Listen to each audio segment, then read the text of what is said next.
It's a pleasure to welcome in for the first time a guy we're big fans of on our show, host of This is Football. It's Kevin Clark. Thank you, Kevin, for making time this evening. Appreciate it. I'm fired up, Scott. This is one of my favorite shows. I know I don't know if Steve's mic is on, but I said this earlier and he tried to shout me down. I love this show. Now, Steve's not here. He comes in whenever he feels like it. So we're taping, and Thank he's God. not even here. I get to say it. He's not. I There get you to go. say it. Thank All God. right. So we've established that we're mutual fans here. Let's move on with the programming and the segment with the fact that the calendar for the National Football League goes Super Bowl, then we go Combine, then we go free agency, draft, etc. Right now, what we get in advance of the Combine, we get some coaches and GMs talking. And some things are said, Kevin, on this particular Tuesday that are interesting. I'm interested in your vantage point. What was most important? Yeah, there were two things. The first thing was a report that came out of nowhere on Tuesday afternoon from our colleague Adam Schefter, who said that the 49ers and Trent Williams were struggling to find a resolution to their contract standoff.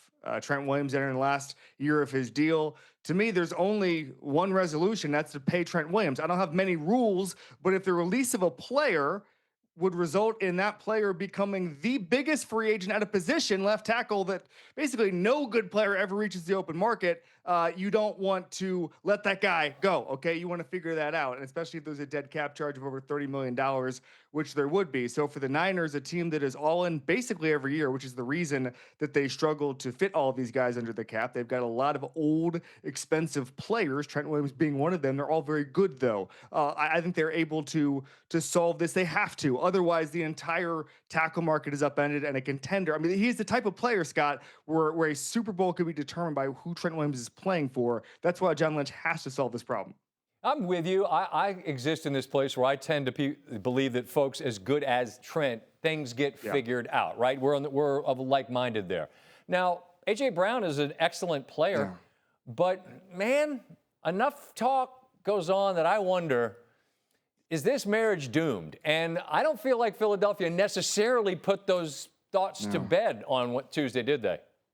They didn't. I mean, Howie Roseman said what he always says, which is it's hard to trade great players. He says that anytime anybody asks him about trading a good player. And Nick Sirianni said nothing is guaranteed. He went into the whole existential, well, I'm not guaranteed to be the head coach, that whole thing. And it seemed to be leaving the door open a little bit on a player that I still think is really valuable. He was the 10th most targeted guy in the entire league last year. And you're talking about a cap hit that would be the fourth biggest cap hit in the history of football. You're trying to win a Super Bowl. Is having A.J. Brown on another team that valuable to you when he's essentially the third best outside receiver in football still in a down year, in a year where the vibes were so bad that he said, if you have me in fantasy, dump me, get me off the fantasy roster.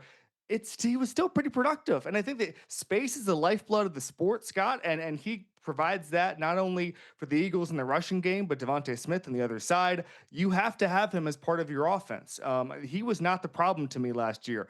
The inconsistent offensive line was the problem. The play calling, which was a disaster and has been rectified already, was the problem. And so I don't think blaming A.J. Brown, unless he is such, I'd have to be pretty damn distracted, Scott, to pay the fourth biggest cap hit in history for dead cap for A.J. Brown to not want to be on my roster.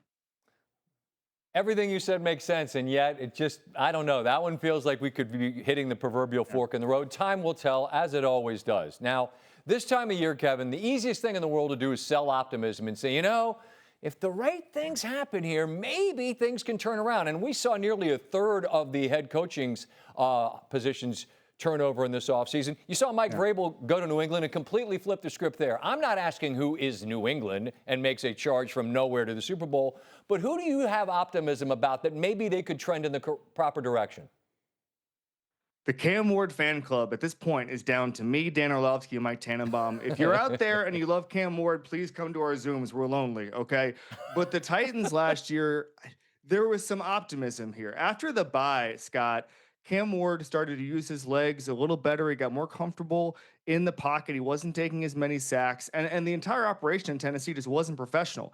They did not have a guy who could reliably catch the ball. The protection schemes were not where they needed to be. And on the defensive side, hiring Robert Saleh is going to be a huge, huge change. They need to probably add another pass rusher who can help Jeffrey Simmons get home. Getting 4 guys home is pivotal to that defense. And then Brian Daboll, he tried to trade up for Cam Ward last year with the Giants, so clearly he loves the guy. You bring him in, you give him some volume shooters over the middle of the field, you teach him a little better mechanics, how to get more comfortable in the NFL game, maybe refine his internal clock a little bit. He holds on to the ball too long, or at least, like Caleb Williams in Chicago last year, at least if he's going to hold on to the ball, make it more productive, okay? So I think that they're going to take a huge leap. Cam Ward has Drake May potential as far as becoming an elite quarterback in his second year. Now, the Giants, to me, are the runner-up here. Remember, John Harbaugh could have picked any team with an opening. And by the way, he probably could have gotten some jobs that weren't open. Just say, hey, I'm here. And he picked the Giants instead. I thought that the defense, there's still pieces there. Abdul Carter came on as the season progressed. Jackson Dart, you already have the quarterback there. I'm really high on what he's already the best coach in the division. I'm high on what this can look like with the Giants. John Harbaugh, Vrabel-like presence, just thinking through everything in an organization where that hasn't happened in a couple of years. I like the fit. We have not a segment on the program, Kevin, but it's just a drop on the board that I hit, and it pertains to the worst teams in the National Football League. It's handsome merchandise that you can wear, by the way, on a shirt. Poop Town! Beautiful. People actually want to wear it. It's baffling, but we are grateful for them. There are certain teams, Kevin, that there's just no fix for. There's no draft picks. There's no free agency that's suddenly going to make him good. Who do you have zero optimism about? You feel like for the moment, they're doomed.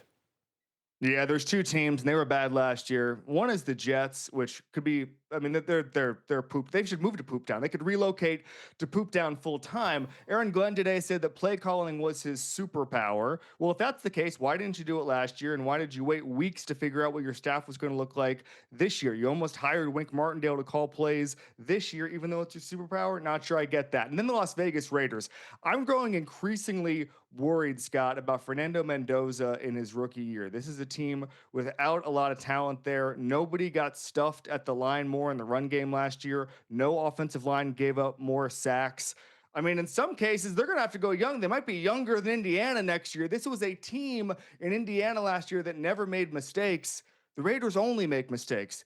I just think it's going to be a very, very harsh reality early on for Fernando Mendoza. The whole thing with Kurt Cinetti is Google me. Fernando, do not Google the Raiders. You do not want to see what it's like there.